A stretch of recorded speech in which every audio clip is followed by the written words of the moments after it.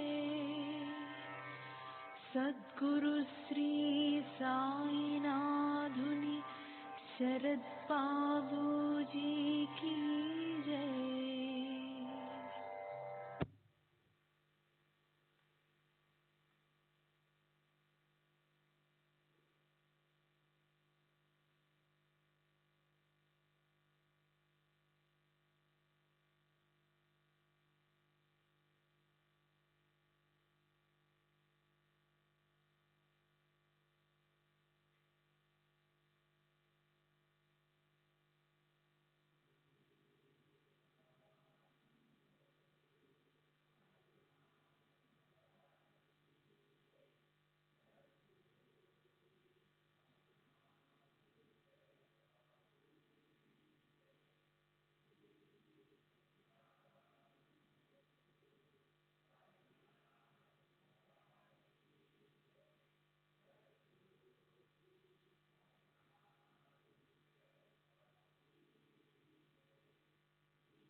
श्री सच्चिदानंद सद्गुरु साईनाथ महाराज की जय। सद्गुरु श्री साईनाथ शरद बाबूजी की जय।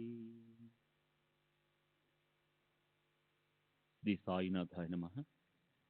శ్రీ సాయి సచ్చరిత్రము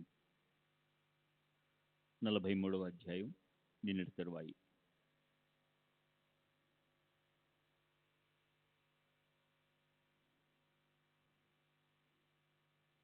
భక్తుడు స్వయం ఈశ్వరుడు, అట్లే గురువు కూడా వేరు కారు. గురు శిష్యులు ఉభయులు తమ ఆత్మస్వరూపాన్ని విస్మరించడం వలన వారిలో ఈ భేదభావం. వాస్తవానికి మనం ఈశ్వరులమే, కానీ పరమార్థ స్వరూపం యొక్క విస్మరణయే భేదభావానికి ముఖ్య లక్షణం. ఇదే మరి అధఃపతనం. భిక్ష కోసం ఇంటింటికి వెళ్ళినట్టు సార్వభౌమునికి స్వప్నం వచ్చింది. కానీ మేలుకున్న తరువాత తన పూర్వస్థితిని తెలుసుకున్నాడు. జాగ్రత్తావస్థలో పనులలో ప్రవృత్తులై ఉండి స్వప్నావస్థలో పనుల నుండి విరమించడం. నిజమైన జాగృతి, ఆత్మానుభూతి అంటే సంపూర్ణ అద్వైతంలో లీనమైపోవటం. సాయిబాబాకు తమను ఆశ్రయించిన జ్ఞానులు అజ్ఞానులు అందరియందు అత్యంత ప్రేమ. భక్తులను ఆప్తులనుగా, తమ ప్రాణం కంటే మిన్నగా ఏ భేదభావం లేకుండా చూసేవారు. వారు మానవ రూపంలో దేవుడే అని అనుభవపూర్వకంగా తెలుసుకున్నాం. అయినా వారి వాత్సల్యం భక్తులను వివసులను చేసింది. వారు ఒకరికి ధన సంపత్తినిచ్చారు, మరొకరికి సంసార సుఖాన్ని, సంతానాన్ని ఇచ్చారు. దానితో ప్రజలు సంసార మొహంలో పడి జ్ఞాన ప్రాప్తికి దూరమయ్యారు. బాబా ఎవరితోనైనా ఒకసారి చనువుగా నవ్వితే తమయందే బాబాకు ఎక్కువ ప్రేమ అని, ఇతరులపైన లేదని తలచి గర్వపడేవారు. బాబా ఎవరినైనా కోప్పడితే బాబాకు వారిపై మక్కువ లేదు, మాపైన వారికి చాలా గౌరవం, ఇతరులను అలా గౌరవించరు అని అనుకునేవారు. బాబాకు అటువంటి భావం కలలో కూడా లేకపోయినా మనం ఆ విధంగా తలుచుకుని మన కర్తవ్యాన్ని మర్చిపోయి వృధాగా పరమార్థాన్ని పోగొట్టుకున్నాం. మనం భాగ్యం కొద్దీ సాక్షాత్తు పరబ్రహ్మ సగుణ రూపంలో ప్రక్కనే ఉండగా వాస్తవమైన కార్యాన్ని మరిచి వినోదాల కోసం మనసుపడ్డాం. వెళ్ళి బాబా దర్శనం చేసుకుని పూళ్ళు పళ్ళు అవి సమర్పించి వారు దక్షిణను అడగగానే బెదిరిపోయి ఇక అక్కడ ఉండేవారము కాము.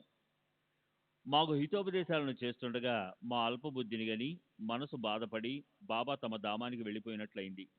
ఇప్పుడు ఇక ఆత్మానందాన్ని కలిగించే వారి రూపాన్ని మరలా ఈ కళ్ళు ఎలా చూడగలవు?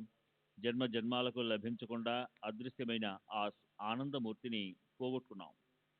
ఎంత దారుణ కర్మ! మనకు చేరువుగా ఉన్న సాయి సకులు అంతరించారు. అటువంటి స్వార్థం లేని వారు, దయార్థ హృదయులు మనకిప్పుడు పరులయ్యారు. ఎవరినైనా సరే మోసగించడం మంచిది కాదు, దానివల్ల నాకు దుఃఖం కలుగుతుంది అన్న బాబా వచనాలను పాటించక ఇష్టం వచ్చినట్లు పోట్లాడుకున్నాం. ప్రజలు భక్తులు బాబాను బాధపెట్టగా మనం వారిని కోల్పోయాం. సాయినాథుని ఉపదేశాలను తలుచుకుంటూ ఇప్పుడు పశ్చాత్తాపడుతున్నాం.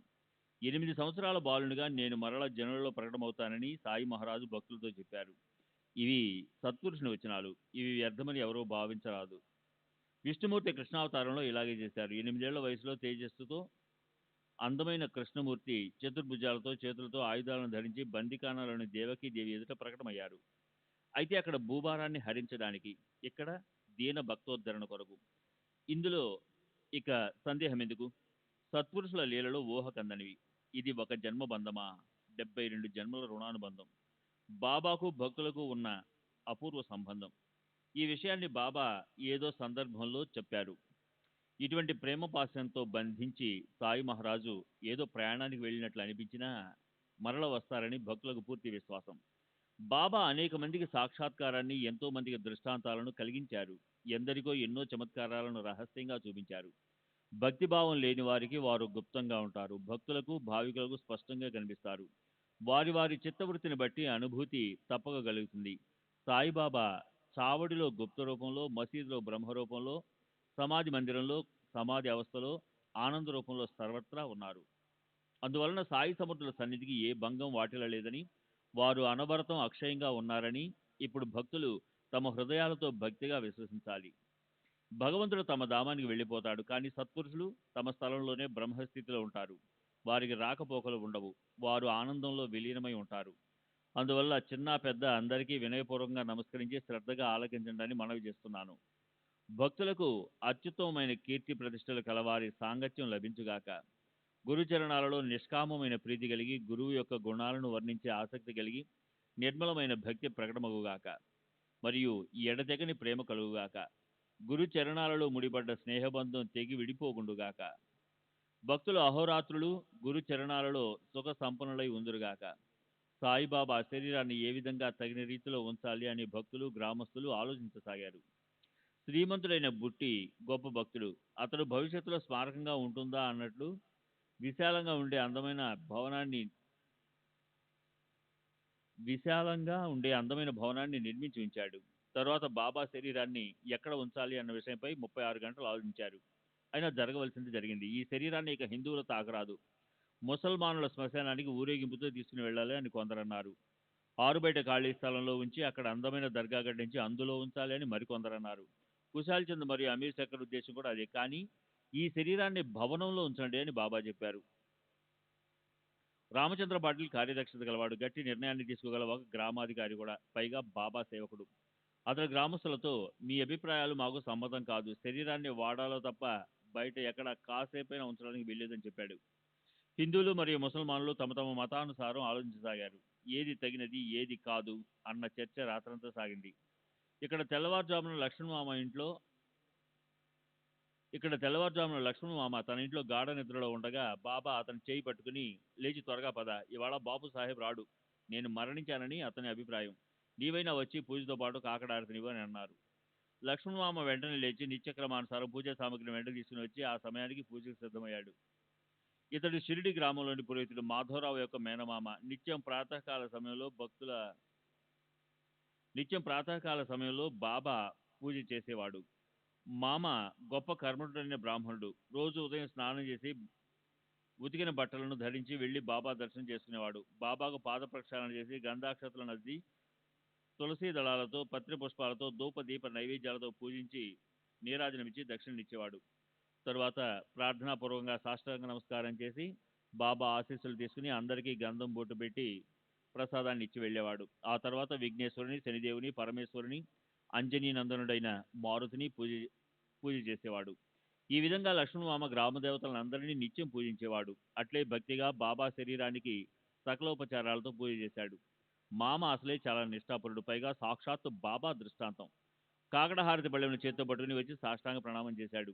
బాబా ముఖం పైన వస్త్రాన్ని తొలగించి ప్రేమగా అవలోకించి యథావిధిగా శుద్ధాచమనంతో వారి కరచరణాలను ప్రక్షాళన చేశాడు. మౌల్వీ మొదలగు మహమ్మదీయులు బాబాను తాకనివ్వక అడ్డుపెట్టినా మామ వారిని లెక్క చేయకుండా బాబాకు గంధం రాసి పూజనంతా చేశాడు. ఆ శరీరాన్ని శవం అని అన్నా అది సాయి సమర్థులది, తన ఆరాధ్య దైవానిది. అది హిందువుదా మహమ్మదీయుదా అన్న ఆలోచన మామకు కలలో కూడా లేదు. సజీవంగా ఉండగా బాబా పూజ్య శరీరానికి ఎంత ఘనంగా పూజ జరిగేది. ఇప్పుడు ఆ శరీరానికి ఆ ఔపచారిక పూజ, ఆ వైభవం లేవు. వారిని ఆ పరిస్థితిలో చూసి అసలే దుఃఖంతో బాధపడుతున్న మామ వారి పునర్దర్శనం దుర్లభమని వారి చివరి పూజకై వచ్చాడు. అతని కళ్ళు ఆశ్రువులతో నిండిపోయాయి. బాబా స్థితిని చూడలేకపోయాడు. కాళ్ళు చేతులు వణకసాగాయి. మనసు బాధతో మోగిపోయింది. మూసుకుని ఉన్న సాయిబాబా చేతిని తెరిచి అందులో తాంబూలాన్ని, దక్షిణను ఉంచి వారి శరీరాన్ని మునిపటి వలె కప్పి మామ బయలుదేరి వెళ్ళిపోయాడు. తర్వాత మధ్యాహ్న ఆరతిని మసీదులో ప్రతిరోజు జరిగేలా బాపు సాహెబ్ జోగు ఇతరులతో కలిసి చేశాడు. అత్యంత ప్రశస్తమైన స్థలంలో బాబా శరీరానికి ఏ విధంగా సంస్కారం జరిగింది అన్న మిగతా వృత్తాంతాన్ని తరువాతి అధ్యాయంలో చెప్పబడుతుంది. బాబాకు అత్యంత ప్రీతిపాత్రమైనది. అనేక సంవత్సరాల నుండి వారి వద్ద ఉన్న ఇటుక విరిగిపోగా దానిని వారు అశుభంగా భావించడం, తమ అంతిమ సమయాన్ని సూచించడం జరిగింది. ఇప్పుడు జరిగినట్లుగా 32 సంవత్సరాల క్రితం బాబా తమ ప్రాణాలను బ్రహ్మాండంలో లీనం చేసినప్పుడు జరిగి ఉంటే వారి శరీరానికి ఎటువంటి కఠిన పరిస్థితి ఏర్పడి ఉండేది. భక్త మహల్సాపతి ఏ విధంగా అహోరాత్రులు బాబాను రక్షించారు. అందరూ బాబా పైన ఆశ వదులుకోగా వారు ఎలా అకస్మాత్తుగా లేచారు. జీవితాంతం బ్రహ్మచర్యాన్ని ఆచరించిన యోగాచార్యులు, జ్ఞానులలో జ్ఞానవర్యులైన సాయి యొక్క ఐశ్వర్యాన్ని ఎలా వర్ణించను. ఇంతటి మహిమగల సాయికి సద్భావంతో ప్రణామం చేద్దాం. దీనుడైన హేమాడు వారిని అనన్య శరణు వేడుచున్నాడు. స్వస్తి శ్రీ సంతసజ్జన ప్రేరము భక్త హేమాడు పంత విరచితము అయిన శ్రీ సాయి సమర్థ సచరితలో శ్రీ సాయినాథ నిర్వాణమను 43వ అధ్యాయం సంపూర్ణం. శ్రీ సద్గురు సాయినాథార్పణమస్తు. శుభం భవతు. శ్రీ సచ్చిదానంద సద్గురు సాయినాథ్ మహారాజ్ की जय. सद्गुरु श्री साईनाथ शरद बाबू जी की जय.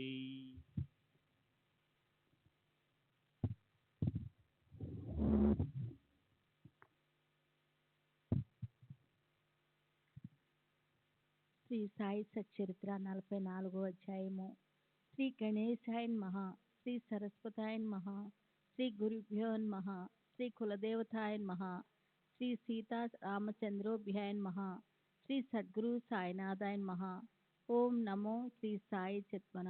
మీరు సకల సుఖాలకు నిలయము, సకల సంపదలకు నిధి. మీ కృపతో ధైర్యం నశిస్తుంది. మీ పాదాలకు సునాయాసంగా వందనం చేసిన వారి సమస్త పాపాలు క్షాళనమవుతాయి. ఇక భక్తిగా మీ పూజలు భజనలు చేసిన వారు ఎంతో ధన్యులు. సాయి యొక్క మందహాస్వదనాన్ని చూస్తే ప్రపంచ దుఃఖాలన్నిటినీ మర్చిపోయి ఆకలి దప్పలు ఉడికిపోతాయి. వారిది అటువంటి అలౌకిక దర్శనము. వారు సదా అల్లా మాలిక్ అన్న ధ్యానంలో ఉండేవారు. వారి మనసు ఏ కోరికలు లేకుండా నిరాభిమానంగా, లోభము లేకుండా వాసనారహితంగా ఉండేది. వారి మహిమను ఎంతని వర్ణించను. అపకారం చేసే వారికి కూడా ఉపకారం చేసే వారి శాంత స్వభావాన్ని ఒక్క క్షణమైనా ఎవరూ మరవలేరు. వారిని అంతరంగంలో ప్రతిష్ఠించుకోండి. రాముడు, కృష్ణుడు కమలాల వంటి కనులు కలిగిన వారు. సత్పురుషులు ఒకటే కన్ను లేదా కన్నులు లేనివారు. దేవుని రూపం అందంగా ఉంటుంది. అయితే సత్పురుషులు ఎప్పుడూ ఆనంద స్వరూపులుగా ఉంటారు.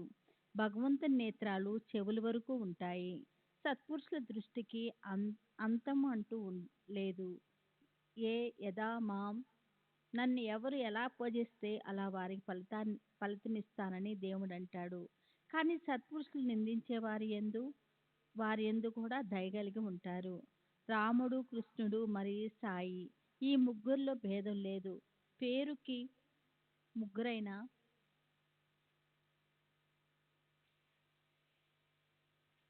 వారు ఒక్కరే. అట్టి వారికి నిజంగా మరణమన్న మాట మిథ్య. కాలునిపై కూడా శక్తి గల వారిని కాలం ఎలా ఎలా బాధ పెట్టగలదు? ప్రారబ్ధ సంచిత క్రియమాణ కర్మలు మనకు తెలియవు. సాయి గురు మహారాజు కరుణాలువని తెలుసుకొని వారిని కరుణించమని ప్రార్థిస్తాను. అనేక వాసనలు అలలు తాకిడికి మనసు విశ్రాంతి లేదు. సాయి, నీ దయలేనిదే ఈ జీవికి ధైర్యం కలగదు. గత అధ్యాయ ఆరంభంలో మాట ఇచ్చిన ప్రకారం వివరించడం కుదరలేదు. ఇప్పుడు మొదటి నుండి చివరి వరకు వినండి. అంతిమ సమయం సమీపించిందని తెలుసుకొని సాయిబాబా శ్రద్ధగా బ్రాహ్మణుని ద్వారా 14 రోజులు అహర్నిశలు రామాయణ శ్రవణం చేశారు. ఇలా 2 సప్తాహాలు రామాయణ శ్రవణం చేసి విజయదశమి రోజున బాబా శరీరాన్ని విడిచిపెట్టారు. వారు ప్రాణాలు వదిలిన తరువాత లక్ష్మమ్మ పూజ చేశాడని, జోగు హారతి ఇచ్చాడని గత అధ్యాయంలో చెప్పబడింది.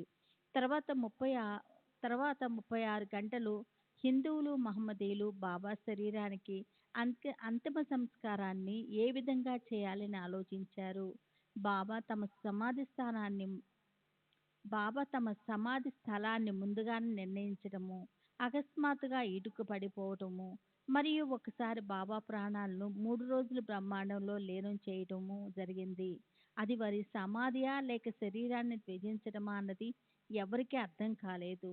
సాయి యొక్క శ్వాసధ్యాసలు ఆగిపోగా వారు మరలా లేపటం అన్న అశక్యమని అందరికీ అనిపించింది. 3 రోజులు గడిచాక బాబా ప్రాణాలు విడిచారని నిశ్చయించుకున్నారు. ఇక వారి ఉత్తర క్రియలు ఏ విధంగా చేయాలన్న విషయము అందరికీ కలిగింది. ఆ సందర్భంలో తమ అంతరంగంలో సావధానంగా ఉన్న బాబా అకస్మాత్తుగా శరీరంలోనికి ప్రవేశించి భక్తుల చింతను తొలగించారు. ఈ కథనంతా శ్రోతలు భక్తిభావంతో వినండి. శ్రవణంతో మనస్సుకు ఆనందం కలుగుతుంది, కంఠము గద్గతమవుతుంది. ఇది కథ కాదు, ఒక పేటిక. దీనిలో అమూల్యమైన సాయి రత్నాలున్నాయి. ప్రేమపూర్వకంగా తెరిచి చూస్తే దర్శన భాగ్యంలోని సుఖం అనుభవం అవుతుంది. ఈ అధ్యాయంలన్నిటిలోనూ సాయినాథుడు నిండుగా కనిపిస్తారు. వీన్ని శ్రవణం చేస్తే మీ మనోభిష్టం సిద్ధిస్తుంది. వీన్ని స్మరిస్తే సాయి అండ లభిస్తుంది. ఇది పరమ ఉదార ఆచరణ గల సాయి యొక్క చరితము. దీనిని ఏకాగ్ర చిత్తంతో ప్రేమగా శ్రవణం చేయటానికి సిద్ధమవ్వండి. ఈ పావన చరిత్రాన్ని ఎంత విన్నా భక్తుల మనసులకు తృప్తి కలగదు. ప్రపంచ బాధల నుండి విశ్రామము, పూర్ణ పరమానందము కలుగుతాయి. ప్రసన్నమైన మనసుకు ఆత్మానందం ప్రాప్తిస్తుంది. సాయి యొక్క ఈ కథలు సకల సుఖాల్లో అతి నిర్మలమైన సుఖాన్ని కలుగు చేస్తాయి. ఎంత విన్నా ఇవి నిత్య నూతనంగా ఉంటాయి. ఇదే రమణీయత లక్షణము. అందువల్ల పావనమైన ఈ సత్పురుషుని కథను ఏకాగ్ర మనసుతో వినండి. బాబా శరీరానికి అంతిమ సంస్కారం ఎక్కడ ఎలా చేయాలి అన్న వాదోపవాదాలతో అందరూ అలసిపోయారు. చివరికి జరిగిన దాన్ని వినండి. బూటీ యొక్క భవనంలోని హాలు మధ్య భాగంలో మురళీధర్ని స్థాపనకై కేటాయించిన చోట్లో బాబాను స్థాపించడానికి నిశ్చయమైంది. మొదట పునాది తవ్వుతున్నప్పుడు బాబా లెండికి వెళుతూ మాధవరావు విన్నపాన్ని తమ తలను ఆడించి సమ్మతించారు. మురళీధర స్థాపన కోసం పునాది తవ్వుతుండగా మాధవరావు బాబా చేతికి కొబ్బరికాయనిచ్చి, బాబా దయతో అవలోకించండి అని ప్రార్థించాడు. ఆ శుభ సమయాన్ని గమనించి బాబా, ఈ కొబ్బరికాయను కొట్టు, మనమంతా బాలగోపాలం ఇక్కడ కాలం గడుపుతాం. ఇక్కడే కూర్చొని సుఖదుఖాలను ముచ్చరించుకుందాం. పిల్లలకు ఇక్కడే మనశ్శాంతి లభిస్తుంది అన్నారు. బాబా ఊరికనే అలా అన్నారని మొదట అందరికీ అనిపించింది. కానీ వారి వచనము అనుభవానికి వచ్చిన తర్వాత ఆ మాట అర్థమైంది. బాబా శరీరాన్ని వదిలివేయటంలో మురళీధర్ని స్థాపన ఆగిపోయింది. దాంతో సాయి అనే నిధిని రక్షించుకోవటానికి అదే ఉత్తమ స్థానం అని అనిపించింది.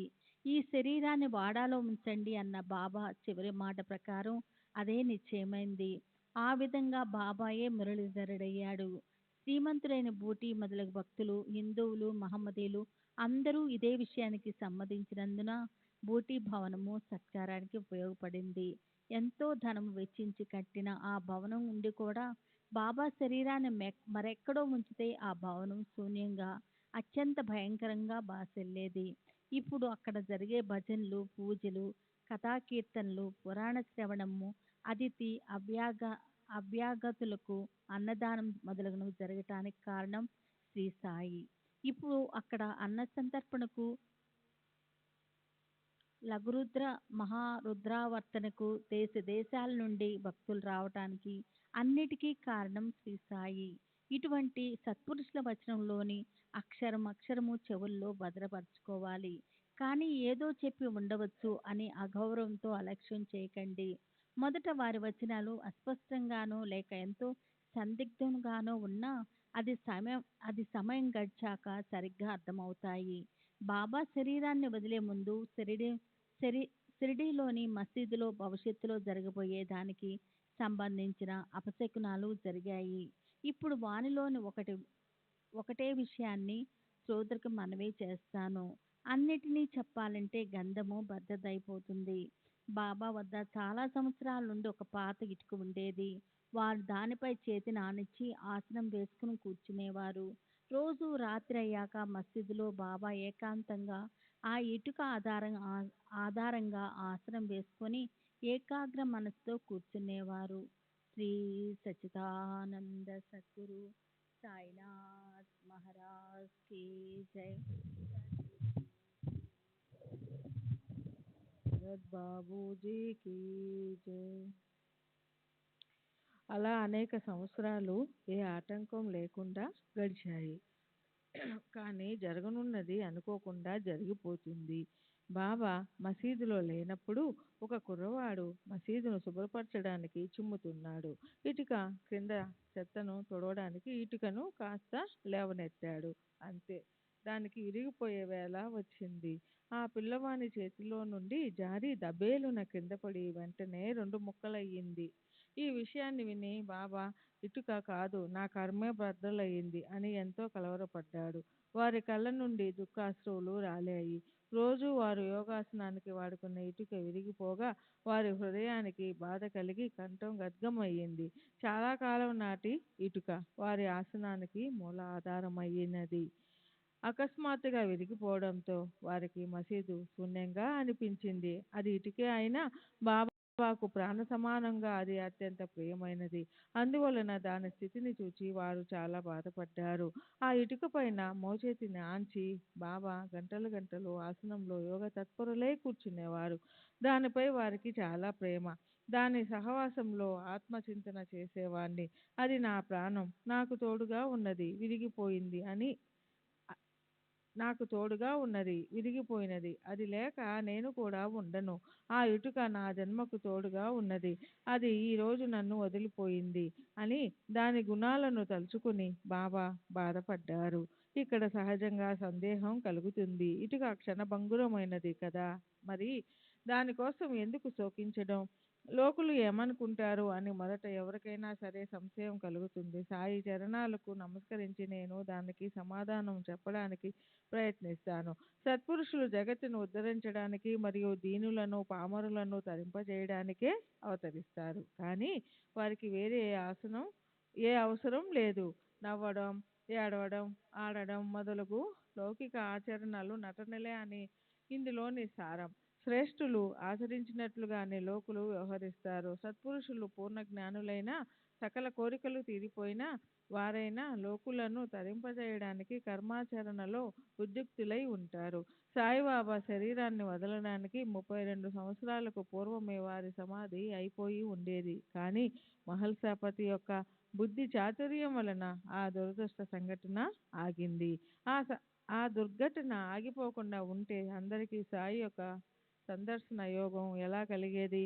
43 సంవత్సరాల క్రిందటే బాబాతో వియోగం ఏర్పడే దురదృష్టం పట్టి ఉండేది.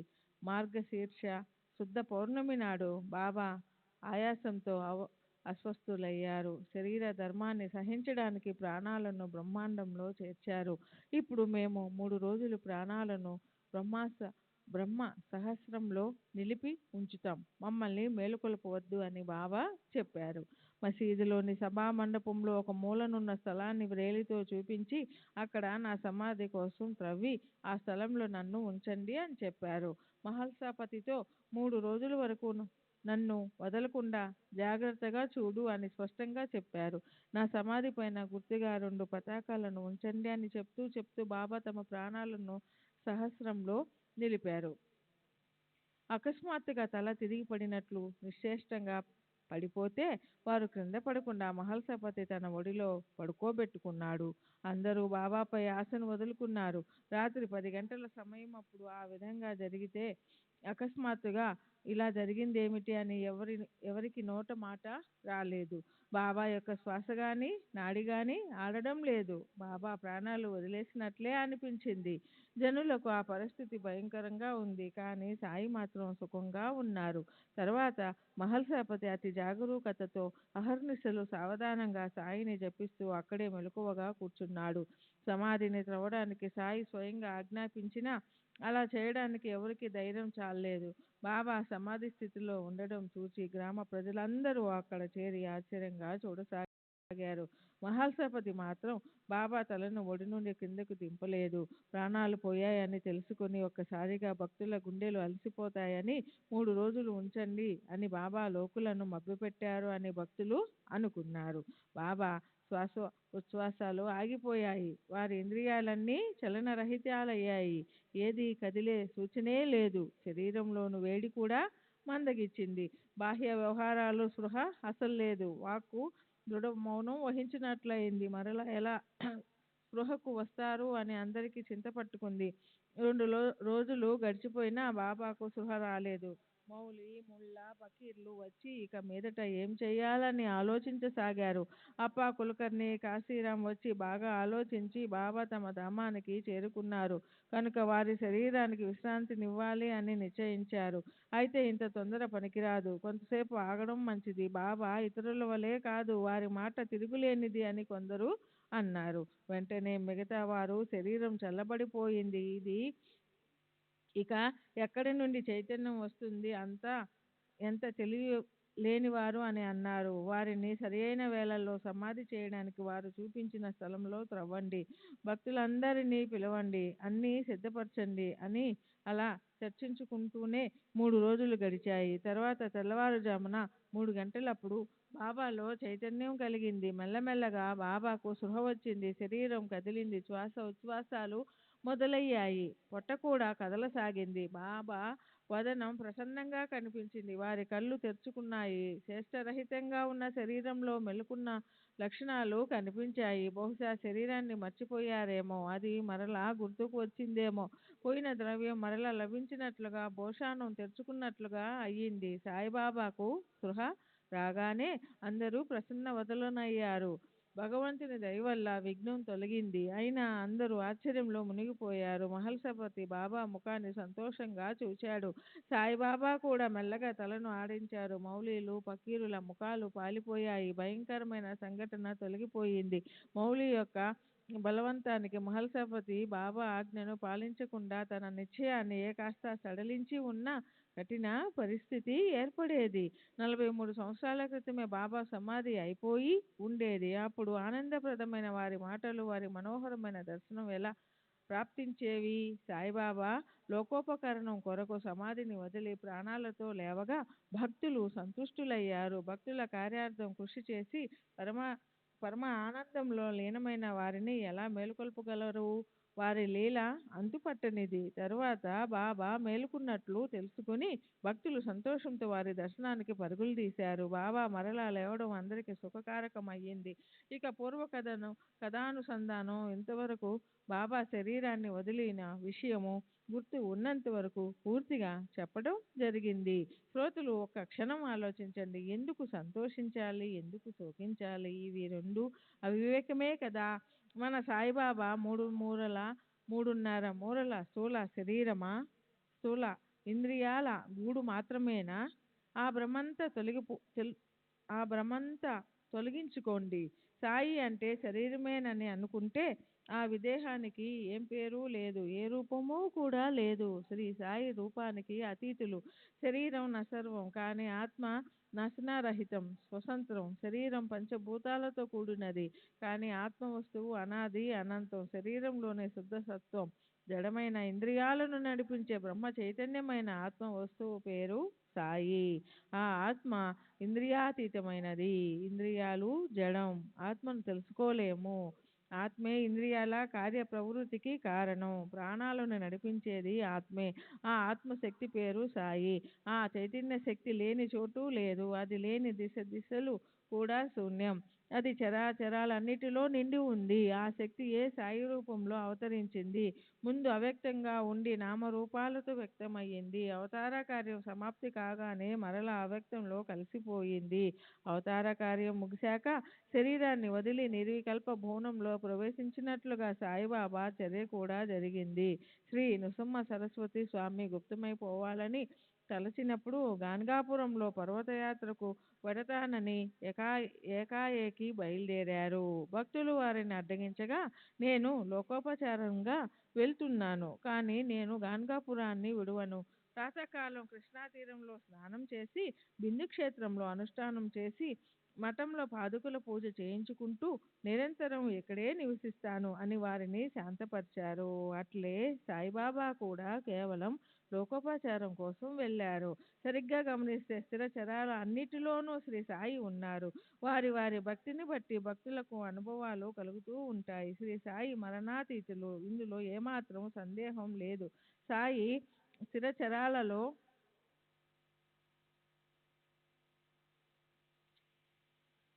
నిరంతరం నిండి ఉన్నారు. సాయి అందరిలోనూ లోపల బయట ఉన్నారు. సాయి మీలోనూ మాలోనూ నిరంతరము ఉన్నారు. దీనదయాళువైన సాయి సమర్థులు భక్తులను పాలిస్తారు.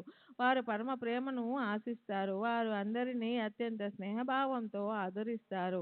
వారు ఇక చర్మ చతుక్షువులకు కనిపించకపోయినా వారు సర్వత్రా ఉన్నారు. వారు సూక్ష్మ రూపంలో దాగి ఉన్న మనలను మంత్రముగ్ధులను చేస్తారు. వారి ప్రస్తావన కేవలం బూటకం, మనలను మభ్యపెట్టడానికి ఆడిన నాటకం. వారు ఎన్నెన్నో ప్రాంతాలను నటించగల నటులు. సర్వమైన శరీరాన్ని వదిలి అవినాశి అయ్యారు. వారి హృదయంలో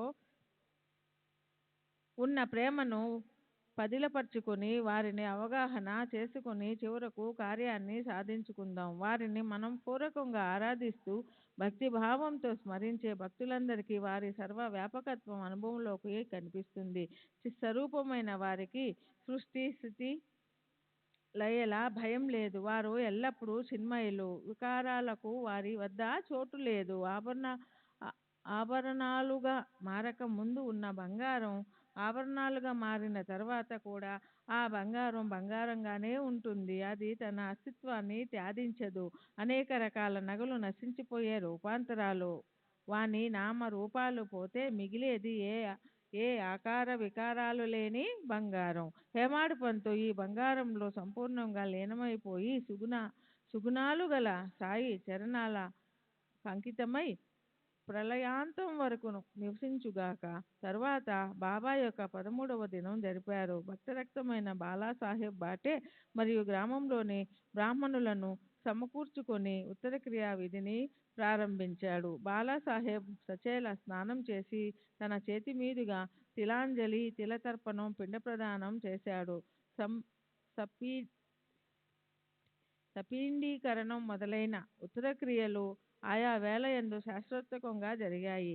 న్యాయ ప్రమాణంగా ధర్మబద్ధంగా మాసికలన్నీ కూడా జరిగాయి. భక్త శ్రేష్ఠులైన ఉపాసిని బాబా జోగుతో వెళ్ళి భగీరథి నది పవిత్ర స్థానంలో హోమాలు చేశాడు. బ్రాహ్మణులకు భోజనం, అన్న సంతర్పణం, దక్షిణ ప్రదానాలు విధి విధానంగా చేసి మరలి వచ్చారు. ఇప్పుడు బాబా ప్రత్యక్షంగా లేకపోయినా, వారితో సంభాషణ లేకపోయినా మసీదును చూడగానే గతించిన ఆనందాలు గుర్తుకు వస్తాయి. బాబా రోజు కూర్చునే పద్ధతిలో వారిని సూచించిన ఆనందానుభూతిని పొందడానికి మసీదులో వారి తైలవర్ణ చిత్రపటాన్ని ప్రీతిగా స్థాపించారు. సాయిబాబా శరీరం కనిపించకపోయినా ఈ పటాన్ని చూస్తే బాబా యొక్క భక్తులకు వారు మరలా వచ్చినట్లుగా అనిపిస్తుంది. అందమైన ఈ చిత్రాన్ని శ్యామారావు జైకరు గీశాడు. మనోహరమైన ఈ పటం బాబాను ఎప్పుడూ స్మరణకు తెస్తుంది. జైకరు ప్రసిద్ధ చిత్రకారుడే కాదు, గొప్ప బాబా భక్తుడు కూడా. బాబా ఆజ్ఞానుసారం శ్రద్ధగా నడుచుకునేవాడు. ఇతని ద్వారా బాబా పటాలను గీయించి ధ్యాన ధారణల నిమిత్తం భక్తులు తమ ఇళ్లలో స్థాపించుకున్నారు. సత్పురుషులకు మరణం అనేది ఎప్పుడూ లేదు. పూర్వం ఈ విషయాన్ని అనేక సార్లు వివరించడం జరిగింది. ఇది మీకు గుర్తు ఉండాలి. మరలా స్పష్టపరచడం అనవసరం. ఇప్పుడు బాబా దేహదారులు కారు, అయినా వారిని స్మరించే వారికి ఇప్పుడు కూడా మునుపటి వలనే శుభాలను కలుగజేస్తారు. బాబా ఎవరికో ఏదో చెప్పారు కానీ వారు శరీరాన్ని విడిచి వెళ్ళిపోయారు కనుక వారు చెప్పినది అనుభవంలోనికి రాలేదని అనుకోకండి. బాబా మాట బ్రహ్మలిఖితం. దృఢమైన విశ్వాసంతో మీ అనుభవాన్ని తెలుసుకోండి. వెంటనే అనుభవం కాకపోయినా కొంతకాలానికి తప్పక అనుభవమై తీరుతుంది. జోగు పేరు వచ్చేసరికి కథలో మరో ఉపకథ గుర్తుకు వచ్చింది. అతని అపూర్వ కథను వింటే సాయి యొక్క ప్రేమతత్వం తెలుస్తుంది. ఇది చిన్న సంభాషణ అయినా గురు భక్తులకు అత్యంత శోభప్రదమైంది. వైరాగ్యాన్ని పొందిన వారు భాగ్యవంతులు, ప్రాపంచిక విషయాలలో బంధింపబడిన వారు అభాగ్యులు. ఒకసారి జోగు బాబాను, నా స్థితి ఇంకా ఇదేనా, నా కర్మగతి విచిత్రం, నేను ఎప్పుడు మంచి స్థితిని పొందుతాను, అనేక సంవత్సరాల నుండి నేను మీకు అనన్య సేవ చేస్తున్నాను కదా, మరి దేవా ఈ చంచల మనసుకు ఇంకా శాంతి లేదు ఎందుకు, నేనెంతటి దౌర్భాగ్యుణ్ణి, సత్పురుషుల సాంగత్యంలో లభించినది ఇదేనా, సత్సంగం యొక్క ఫలితం ఈ శరీరానికి ఎప్పుడు ప్రాప్తిస్తుంది అని ప్రశ్నించాడు. భక్తుని ఆ మొరవిని సాయి సమర్థుడు పరమ ప్రీతితో జోగుకు ఏమని ప్రత్యుత్తరం ఇచ్చారో స్వస్థచిత్తులై ఆలకించండి. నీ దుష్కర్మలు నశించి నీ పుణ్యపాపాలు బుడుదై పోయినప్పుడు, నీ భుజానికి జోలిని చూపించినప్పుడు నీవు భాగ్యశాలివని అంగీకరిస్తాను. నీ ఉపాధి తొలగినప్పుడు, నీవు భగవద్భక్తిలో మునిగిపోయినప్పుడు, ఆశ పాశ బంధం విడిపోయినప్పుడు నిన్ను నేను భగవంతుడని తలుస్తాను. నిన్ను నేను భాగ్యవంతుడని తలుస్తాను. విషయ సుఖాలలోని ఆసక్తిని త్యజించి నేను నీవే అనే భేదభావం అయుక్తమని తలచి జిహ్వను ఉపస్థను అదుపులో ఉంచుకున్నప్పుడు నీవు భాగ్యశాలివని నేను అంగీకరిస్తాను. కొంతకాలానికి బాబా వచనం సత్యమైంది. సద్గురు కృప వలన బాబా చెప్పిన విధంగానే జోగుకు వైరాగ్యం కలిగింది. అతనికి పుత్ర సంతతి బంధం లేదు. భార్య సద్గతిని పొందింది. మరణించడానికి ముందే జోగు సన్యసించాడు. వానితో వైరాగ్యం సహజమే కదా. సాయి వచనం సత్యమై జోగు భాగ్యవంతుడయ్యాడు. చివరకు సన్యాస సంపన్నుడై బ్రహ్మలో విలీనమయ్యాడు. సాయిబాబా చెప్పిన విధంగానే అతని స్థితి పరిణమించి సాయి యొక్క వచనం సత్యమైంది. జోగు నిజంగా భాగ్యశాలి. భక్తుల శ్రేయస్సు కొరకు తప్పించిపోయే దీన దయాళువైన సాయి షిరిడీలో త్రికాలాలలో బోధ అమృతాన్ని కురిపించేవారు. దానిని వినండి. శ్రీ సచ్చిదానంద సద్గురు సాయినాథ్ మహారాజ్ కీ జై.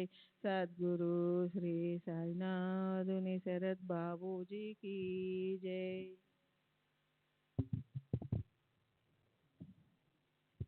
శ్రీ సచ్చిదానంద సద్గురు సాయినాథ్ మహారాజ్ కీ జై. సద్గురు శ్రీ సాయినాథుని శరత్ బాపూజీ కీ జై. నా యందు అత్యంత ప్రీతి గల వారిపై నా దృష్టి ఎల్లప్పుడూ ఉంటుంది. వారికి నేను లేని ప్రపంచం శూన్యం. వారి నోట నా మాటే ఉంటుంది. వారు నిరంతరం నా ధ్యానమే చేస్తారు. జిహ్వతో నా నామాన్నే జపిస్తారు. వస్తున్నా పోతున్నా ఏం చేస్తున్నా నా చరిత్రనే గానం చేస్తారు. ఈ విధంగా చిత్తం నా ఆకారాన్ని పొందినప్పుడు మంచి చెడు కర్మల యందు నిష్కృతి కలుగుతుంది. నా సేవ యందు ఇంతటి ఆదరం ఉన్న చోట నేను ఎల్లప్పుడూ తిష్ట వేసుకుని అక్కడే ఉంటాను. నాకు అనన్య శరణుదొచ్చి అనవరతం నా నామస్మరణ చేసేవారికి నేను రుణపడి ఉంటూ వారిని ఉద్ధరించి నా రుణం తీర్చుకుంటాను. ముందుగా నాకు అర్పించక ఏం తినకుండా రసాస్వాదన చేయకుండా ఎప్పుడూ నా నిధి ధ్యాసలో ఉండేవారి ఆధీనంలో నేను ఉంటాను. ఆకలి దప్పులు కూడా నేనే అయి నా సమానులు మరెవరూ లేరని తలచే వారినే నేను ఎల్లప్పుడూ గుర్తుంచుకుంటాను.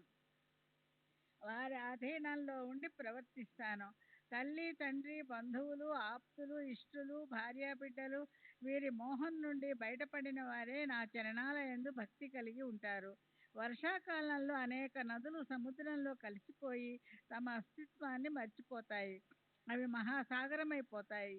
నదుల రూపాలు వాని పేర్లు పోయి వాని నీరు కూడా సాగరంలో కలిసిపోయి సరితా సాగరాల లగ్నమైనట్లు ఏకమైపోగా ద్వైతం పోతుంది. ఇటువంటి ఏకత్వాన్ని పొందిన భక్తుల మనసులు నామరూపాలను మర్చిపోయి వారు నన్ను ఆత్మస్వరూపంగా చూస్తారు.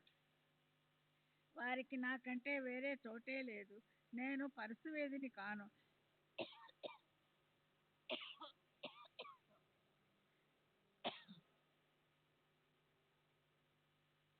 ఒట్టి రాయిని అని తెలపటానికి పుస్తక పండితులు ఇనప ముక్కను తెచ్చి నాపై ప్రయోగించారు. ఇలా ఇనప ముక్కతో నన్ను కొట్టగా అది సువర్ణమైపోయింది. దానితో నేను రాయిని కానని వారికి విచిత్రమైన అనుభవం కలిగింది. అణు ప్రమాణమైన గర్వం లేకుండా మీ హృదయంలో ఉన్న నన్ను శరణుజొచ్చితే వెంటనే అజ్ఞానం నశించిపోయి శ్రవణం చేయవలసిన అవసరం ముగిసిపోతుంది. అజ్ఞానం శరీరమే నేను అనే బుద్ధిని కలుగచేస్తుంది. ఈ బుద్ధి కారణంగానే ఆది వ్యాధులు కలుగుతాయి. నా బుద్ధే ఆత్మప్రాప్తికి ప్రతిబంధకమై మనుషులను విధి నిషేధాల వద్దకు నెడుతుంది. నేను ఇప్పుడు ఎక్కడ ఉన్నాను, నన్ను ఎలా కలుసుకోగలరని మీరు అనుకుంటారు కదూ. నేను మీ హృదయాలలోనే తిష్ట వేసుకుని ఉన్నాను. ఏ కష్టం లేకుండా మీ సమీపంలోనే లభిస్తాను. హృదయంలో ఎవరున్నారు? వారు ఎలా ఎటువంటి లక్షణాలతో ఉంటారు? వారిని తెలుసుకోవడానికి గుర్తులు ఏవి అని మీరు అడుగుతారు. హృదయంలో ఉన్నవారు ఎవరు? వారిని ఎలా శరణు వేడాలి అన్న విషయానికి స్పష్టమైన వివరణను శ్రద్ధగా వినండి. సృష్టిలో అనేక రకాల పేర్లు రూపాలు అసంఖ్యాకంగా ఉన్నాయి. వానిని గణించటం సాధ్యం కాదు. ఈ నామరూపాలన్నీ మాయ యొక్క స్వరూపం. అట్లే సత్వ రజ తమస్సు అనే త్రిగుణాలకు అవతల సత్ తత్వం యొక్క స్ఫురణ. అదే హృదయంలో ఉన్న రూపమని తెలుసుకోండి. నామరూపాలు లేకుండా మిగిలిన నీవు హృదయంలో ఉన్న వాని లక్షణమని తెలుసుకుని వారి శరణు వేడాలి. హృదయంలో ఉన్నది నేనే అని గ్రహించినప్పుడు అన్ని ప్రాణులను నేనే విస్తరించి ఉన్నాను అని, నేను లేని చోటు లేదని అర్థమవుతుంది. ఈ దృష్టితో అభ్యాసం చేయగా నా సర్వవ్యాపకత్వం అనుభవంలోకి వస్తుంది. అప్పుడు మీరు నాతో సామరస్యాన్ని పొంది సంపూర్ణ అనన్యత్వాన్ని అనుభవిస్తారు. ధ్యానం చైతన్యంలో లగ్నమై అంతఃకరణం పరిశుద్ధమవుతుంది. గంగా జలాన్ని తాకకుండానే గంగా స్నానమవుతుంది. ప్రకృతి సిద్ధంగా జరిగిపోయే కర్మల యందు అభిమానం ఉండటం వలన బంధనం ఏర్పడుతుంది కనుక జ్ఞానులు వానికై ప్రాకులాడక ఎల్లప్పుడూ అంతరంగంలో జాగరూకులై ఉంటారు. స్వస్వరూపంలో ధ్యానమగ్నులై అక్కడ నుండి అణువంతైనా కదలకుండా ఉంటారు.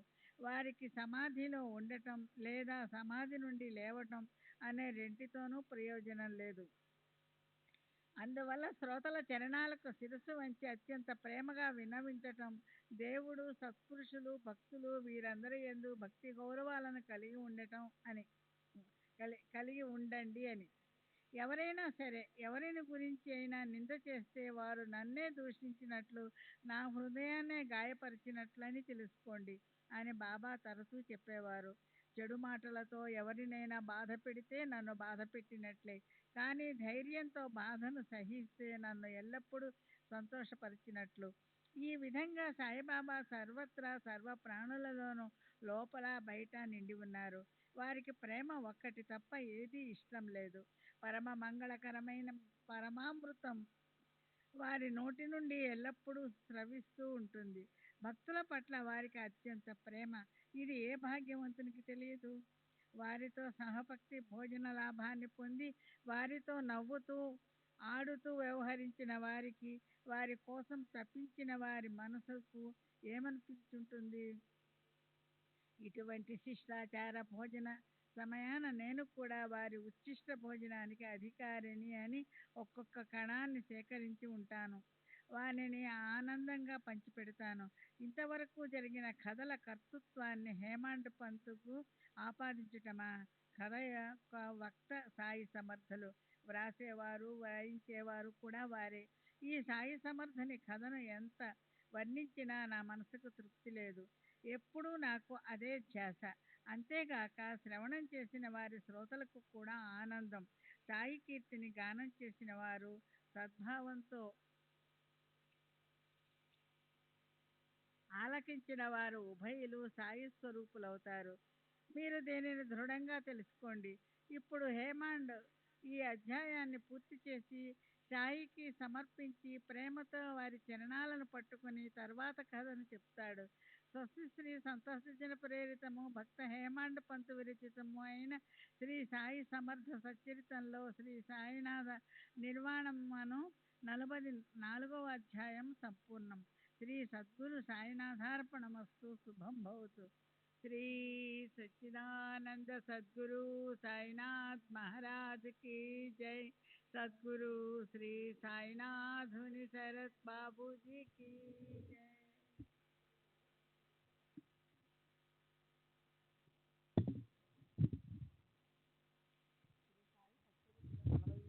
అధ్యాయం. శ్రీ గణేశాయ నమ, శ్రీ సరస్వత్యే నమ, శ్రీ గురుభ్యో నమ, శ్రీ కులదేవతాయే నమ, శ్రీ సీతారామచంద్రాభ్యాం నమ, శ్రీ సద్గురు సాయినాథాయ నమ. తిరగలిలో సహజంగా విసురుతూ తమ సచ్చరిత రచనను స్ఫురింపచేసి భక్తులను సన్మార్గంలో పెట్టేవారి కౌశలం ఎంత అలౌకికమైనది! పరమ పురుషార్థమైన మోక్షం కంటే గురుచరణాలు సమర్థవంతమైనవి. ఇటువంటి గురువు యొక్క చరణ తీర్థాన్ని సేవిస్తే మోక్షం తెలియకుండానే ఇంట్లోకి ప్రవేశిస్తుంది. గురువు కరుణిస్తేనే ఈ ప్రపంచం సుఖమయం అవుతుంది. జరగవని తలచినవి జరుగుతాయి. గురువు అరక్షణంలో ఒడ్డుకు చేరుస్తారు. గ్రంథం ఇంతగా వ్రాయబడింది కానీ కథ సంక్షిప్తంగానే చెప్పబడింది. సాయి యొక్క అమోఘమైన కీర్తిని నేనెంతని వర్ణించను? ఎవరి దర్శనంతో నిత్యతృప్తి, ఎవరి సహవాసంతో ఆనంద భుక్తి, ఎవరి వలన భవ భయ విముక్తి కలుగుతాయో ఆ సాయిమూర్తిని పోగొట్టుకున్నాం. ఎవరి వలన పరమార్థ ప్రవృత్తి, ఎవరి వలన మాయామోహ నివృత్తి, ఎవరి వలన అత్యంత క్షేమం కలుగుతుందో ఆ సాయిమూర్తిని పోగొట్టుకున్నాం. ఎవరి వలన భవ భయ భీతి ఉండదో, ఎవరి వలన న్యాయం నీతి జాగృతమవుతాయో, ఎవరి వలన కష్టాలలో మనసుకు ధైర్యం కలుగుతుందో ఆ సాయిమూర్తిని పోగొట్టుకున్నాం. మనం ధ్యానించుకోవటానికి సాయిబాబా తమ రూపాన్ని మన మనసులలో స్థాపించి తమ అవతారాన్ని చాలించి తమ ధామానికి వెళ్ళిపోయారు. వారి యోగస్థితి అంతుపట్టనిది. అవతార కార్యం సంపూర్ణం కాగానే వారి పార్థివ శరీరం కనిపించకుండా పోయింది. అయినా ఈ గ్రంథం ఈ వాధ్యాయ మూర్తిని అనుక్షణం గుర్తుకు తెస్తుంది. అంతేకాక వారి చరితాన్ని పఠించిన విన్న మనసుకు లభించే ఏకాగ్రత, దాని వలన కలిగే అపూర్వత, వర్ణనాతీతమైన శాంతిని ఎలా వర్ణించను? శ్రోతలైన మీరందరూ జ్ఞానులు. నేను మీ ముందు అల్పజ్ఞుణ్ణి. అయినా సాయి యొక్క ఈ వాగ్ యజ్ఞాన్ని మీరు కృతజ్ఞతాభావంతో ఆదరించండి. కళ్యాణప్రదమైన ఈ వాక్ యజ్ఞాన్ని నా వంటి అజ్ఞాని ద్వారా సాయి పూర్తిగా సాధించుకున్నారని సర్వజ్ఞులైన శ్రోతలు ఎరుగుదురు. సాయి చరణాలకు వందనం చేసి ఏకాగ్ర మనసుతో మహామంగళకరము పరమ పావనమైన ఈ చరితాన్ని శ్రావణం చేస్తే భక్తులు మరియు తమ శ్రేయస్సును సాధించుకోవటానికి అరణ్య మనసుతో భక్తిగా ఈ కథామృతాన్ని సేవించే భక్తుల స్వార్థపరమైన కోరికలనే కాక పరమార్థ అవసరాలను కూడా సాయి తీరుస్తారు. వారి సేవ ఎప్పుడూ వృధా కాదు. చివరకు అది వారిని కృతార్థులను చేస్తుంది. ఈ గ్రంథంలోని 44వ అధ్యాయం చివర సాయి నిర్వాణాన్ని గురించి విన్నారు కదా. అయినా ఈ గ్రంథం ఇంకా ముందుకు సాగుతూ ఉంది. మరి ఇదేం చమత్కారమో అర్థం కావటం లేదు. గత అధ్యాయంలో యథాక్రమంగా సాయిబాబా నిర్వాణాన్ని పూర్తిగా వర్ణించిన సాలెపురుగు వలె సాయి లీలలకు క్షణమైనా విశ్రాంతి లేదు. వాస్తవానికి ఇందులో ఏమీ ఆశ్చర్యం లేదు. సాయి జనన మరణాలకు అతీతులు. వారి నిర్యాణం కేవలం శరీరానికే. అందుచేత మునుపటి వలె అవ్యక్తంలో ఉన్నారు. శరీరం పోయింది, దాంతో ఆకారం పోయింది. కానీ వారు ఎప్పటి వలె అవ్యక్తంలో ఉన్నారు. శరీరాన్ని వదిలిన తరువాత కూడా వారి లీలలు అందరికీ విదితమే.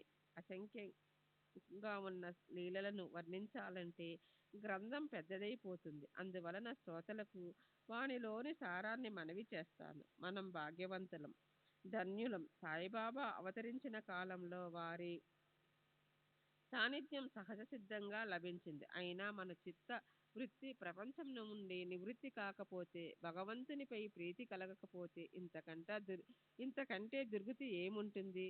శ్రీ సచ్చిదానంద సద్గురు సాయినాథ్ మహారాజ్ కి జై. సద్గురు శ్రీ సాయినాథుని శరత్ బాబూజీకి జై.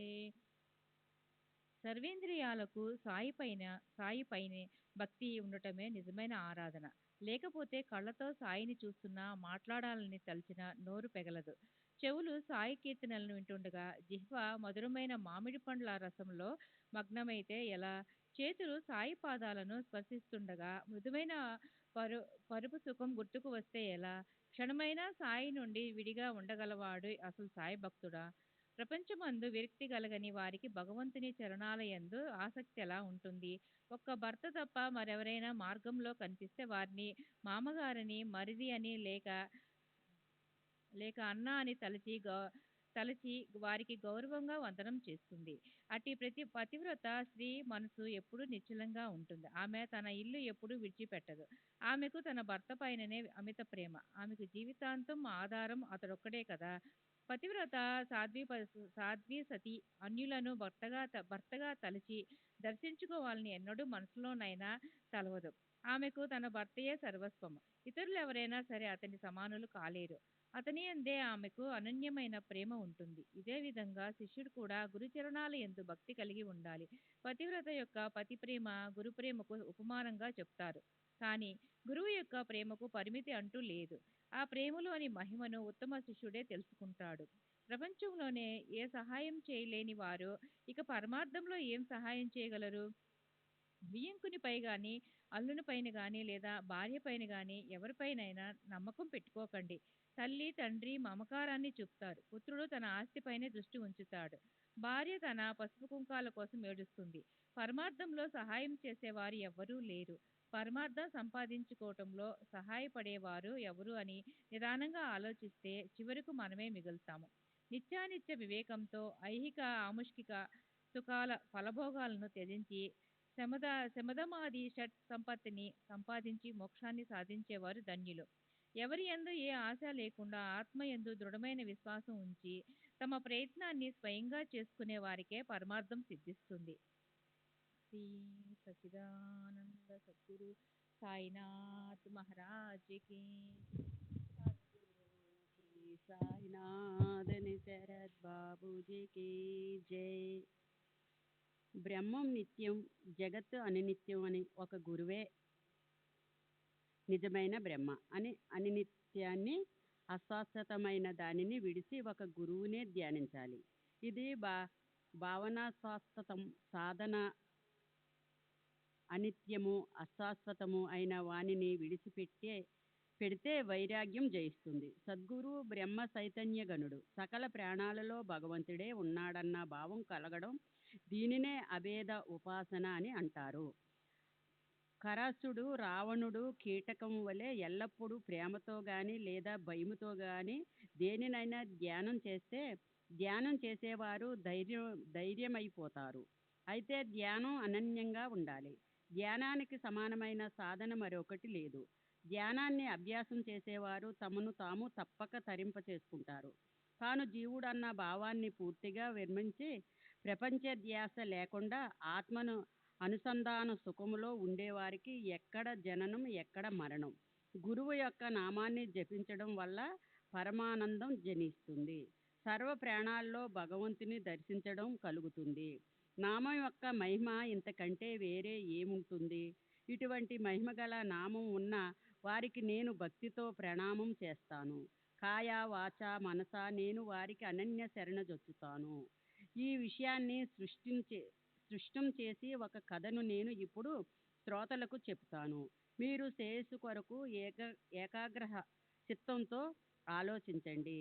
సాయి సమర్థుని ఆజ్ఞ మేరకు కీర్తిశేఖం కాకా దీక్షిత్ నిత్యం నియమంగా భాగవతం పఠించేవాడు.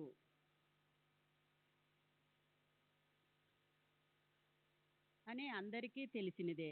ఒకరోజు దీక్షత్తు ముంబైలో చౌపాటీలోని కాకా మహాజని ఇంటిలో భోజనం చేసి గ్రంథాన్ని పఠించసాగాడు. అతీతమైన ఏకాదశి స్కందంలో రసభరితమైన 2వ అధ్యాయాన్ని వింటున్న శ్రోతలు మనసులు సుఖశాంతులలో నిండిపోతాయి. బాబా భక్తుడైన మాధవరావు అతనితో సహా కాకా మహాజని ఏకాగ్ర చిత్తంతో భాగవతాన్ని వినడానికి కూర్చున్నారు. భాగ్యం కొద్దీ కథ కూడా చాలా మధురమైనది. శ్రోతల కోరికలను తీర్చే భగవత్తుని యందు ప్రీతిని కలిగించే మంచి సందర్భం.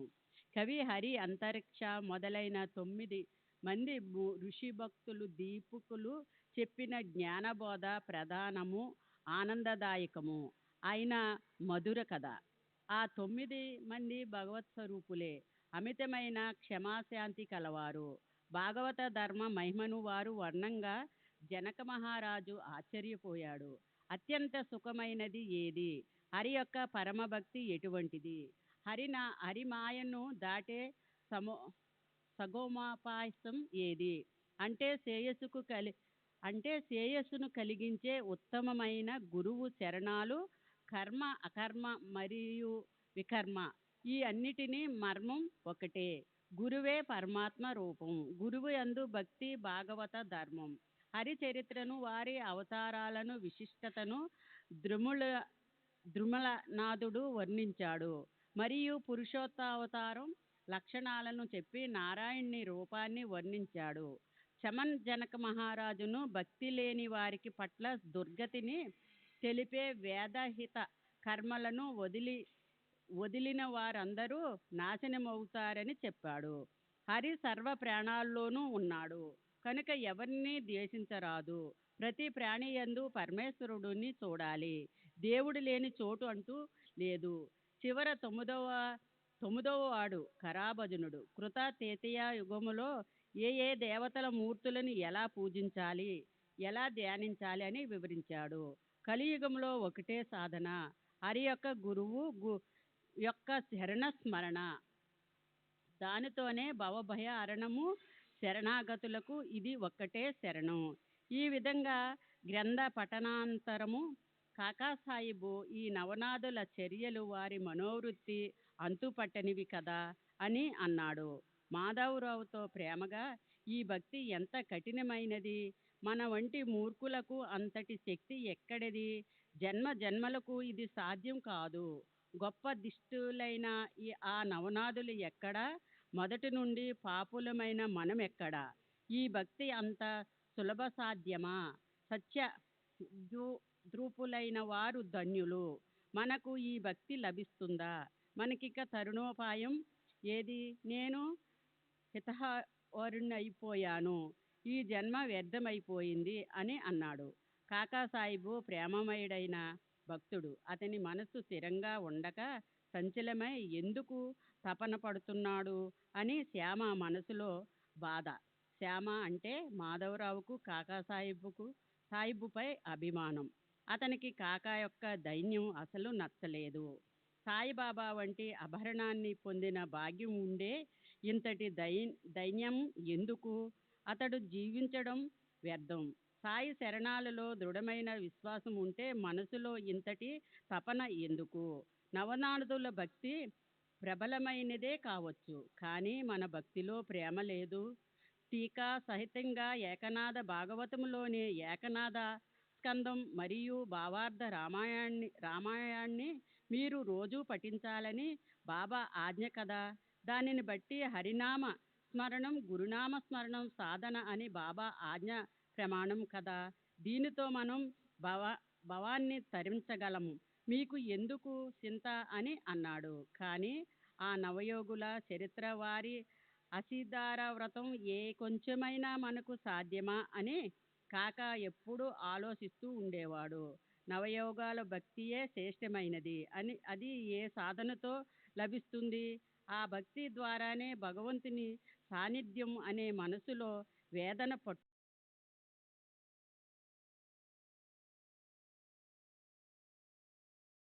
అదే ఆలోచనతో బాధపడుతుండగా ఆ మరునాడు జరిగిన చమత్కారాన్ని శ్రోతలు సవిరంగా వినండి.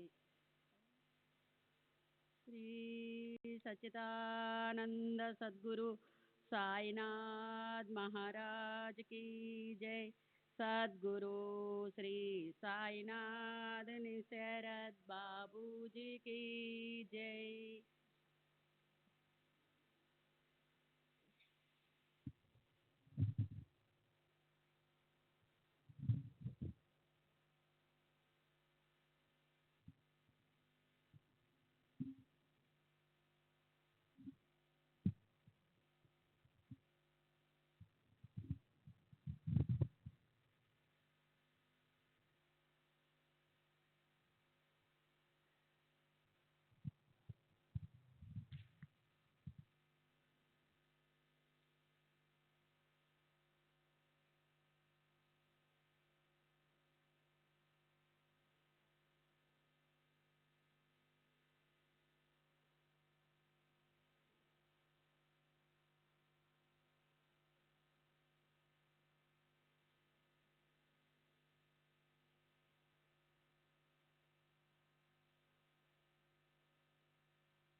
श्री सच्चिदानंद सद्गुरु साईनाथ महाराज की जय. सद्गुरु श्री साईनाथ निशरद बाबू जी की जय. साई रहम नजर करना, बच्चों का पालन करना. साई रहम नजर करना, बच्चों का पालन करना.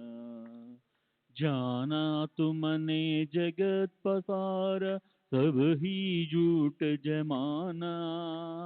जाना तुमने जगत पसारा, सब ही झूठ जमाना. साई रहम नजर करना, बच्चों का पालन करना. साई रहम नजर करना, बच्चों का पालन करना. मैं अंधा हूँ बंधा आपका, मुझसे पथ दिखलाना.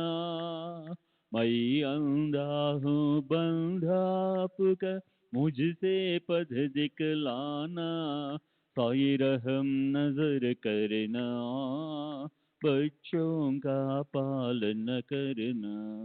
साई रहम नजर करना, बच्चों का पालन करना. दासगणों कहे अब क्या बोलूं, थक गई मेरी रसना. दासगणों कहे अब क्या बोलूं, थक गई मेरी रसना. साई रहम नजर करना, बच्चों का पालन करना, साई रहम नजर करना, बच्चों का पालन करना, रहमो नजर करो अब मोरे साई, तुम बिना नहीं मुझे माँ बाप भाई, रहमो नजर करो मैं अंधा हूँ बंदा तुम्हारा, मैं अंधा हूँ बंदा तुम्हारा, मैं ना जानू मैं ना जानू मैं ना जानू अल्लाह इलाही, रहमो नजर करो रहमो नजर करो अब मोरे साई, तुम बिना नहीं मुझे माँ बाप भाई, नमो नजर करो काली जमाना मैंने गमाया, काली जमाना मैंने गमाया, साथी आखिर का साथी आखिर का साथी आखिर का, तुम बिना कोई, रहमो नजर करो रहमो नजर करो अब मोरे साई, तुम बिना नहीं मुझे माँ बाप भाई, रहमो नजर करो अपने मस्जिद का झाड़ू गड़ो है, अपने मस्जिद का झाड़ू गड़ो है, मालिक हमारे मालिक हमारे मालिक हमारे, तुम बाबा साई, रहमो नजर करो रहमो नजर करो अब मोरे साई, तुम बिना नहीं मुझे माँ बाप भाई, रहमो नजर करो। श्री सच्चिदानंद सद्गुरु साईनाथ महाराज की जय। सद्गुरु श्री साईनाथ निशरद बाबू जी की जय।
श्री सच्चिदानंद